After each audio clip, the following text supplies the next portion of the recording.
Hello guys, in this video I'm going to show you how to restore purchases in Invoices. The first thing you need to do is enter the app. Once you are done with that and you are in the home page, you can just look in the top of your left corner and press on the settings there. After that you can just scroll down here and you can just press on restore purchases.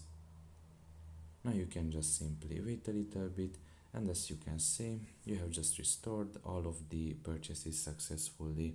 This is the message that is going to appear to you once that it's completed, and after that you can just simply leave the page. So that's pretty much it really. I hope this video was helpful to you. Thank you for listening and see you next time. Bye bye.